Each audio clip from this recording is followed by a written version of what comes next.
Bismillahirrahmanirrahim. Assalamualaikum warahmatullahi wabarakatuh. Perkenalkan, nama saya Nur Saidah dengan NIM D1B019126, salah satu mahasiswa Universitas Jambi, Fakultas Pertanian, Prodi Agribisnis.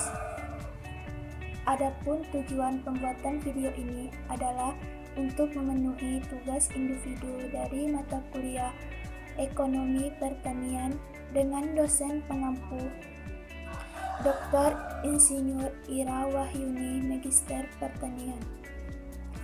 Di video ini saya akan menjelaskan materi peran sumber daya manusia dalam pengembangan pertanian. Peran sumber daya manusia dalam pengembangan pertanian. Istilah sumber daya manusia mencakup semua energi, keterampilan, bakat, dan pengetahuan manusia yang dapat dipergunakan secara potensial, yang dapat atau harus dipergunakan untuk tujuan produksi dan jasa-jasa yang bermanfaat. Kualitas sumber daya manusia sebagai modal pembangunan memiliki beberapa aspek, antara lain: 1. Nilai inspirasi tentang hidup. 2. Pengetahuan dan keterampilan dalam melakukan sesuatu. 3. Kewirausahaan dan kesanggupan serta kemampuan berusaha. 4. Kemampuan untuk mengambil alih keputusan mengenai berbagai pilihan yang menyangkut kepentingan umum. Konteks pembangunan pertanian berkelanjutan, sumber daya manusia yang berkualitas senantiasa mengutamakan semangat gotong royong dengan mengembangkan prinsip-prinsip etika dengan meliputi: 1. Prinsip-prinsip kualitas hidup. 2. Prinsip melestarikan lingkungan hidup agar pembangunan dapat berkelanjut. 3. Prinsip mengoptimalkan pemanfaatan sumber daya alam. 4. Prinsip mengindahkan daya dukung alam. Peran sumber daya manusia terdiri dari dua kelompok besar, yaitu: 1. Peran sumber daya manusia sebagai produsen. 2. Peran sumber daya manusia sebagai konsumen. Peran sumber daya manusia sebagai produsen. Sumber daya manusia sebagai produsen merupakan individu yang menghasilkan barang dalam memenuhi kebutuhan manusia. Perbandingan antara angkatan kerja dengan lapangan kerja. Beberapa permasalahan yang dihadapi berkaitan dengan tenaga kerja dan penyediaan lapangan kerja adalah sebagai berikut. 1.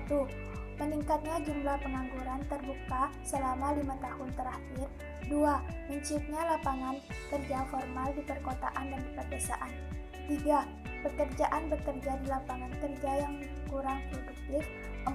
Perbedaan upah yang semakin lebar antara pekerja formal dan informal. 5. Adanya indikasi menurunnya produktivitas di industri pengolahan. 6. Adanya meningkatnya tingkat pengangguran terbuka usia muda 15 tahun sampai 19 tahun.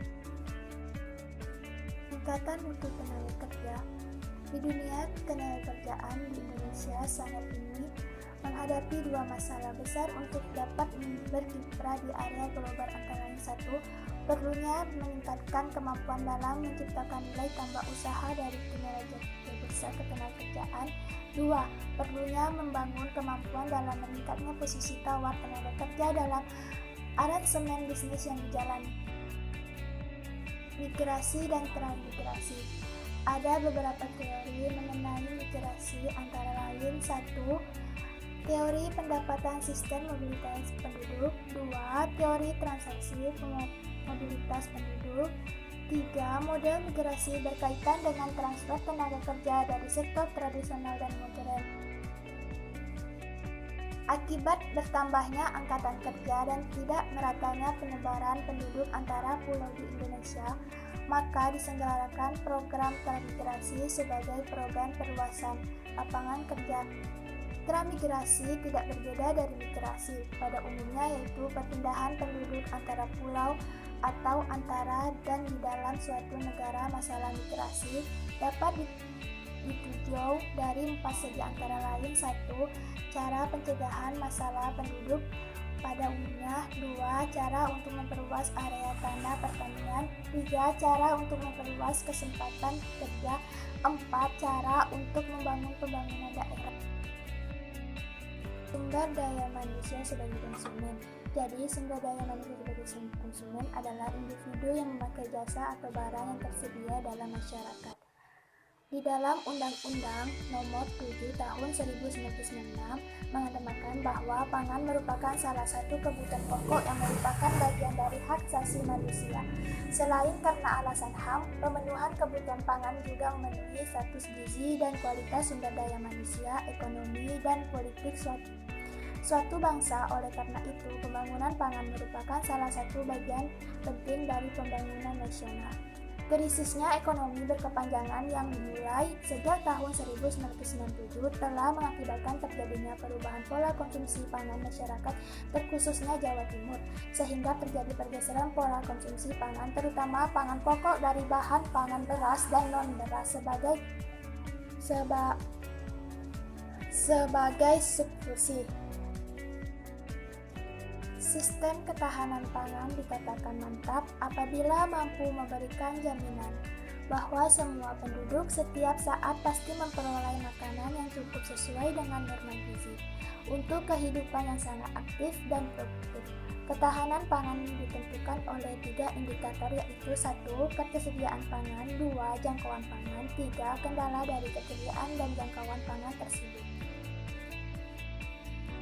Sekian dari video saya, lebih kurangnya saya mohon maaf. Saya akhiri, wabillahi taufiq wal hidayah. Wassalamualaikum warahmatullahi wabarakatuh.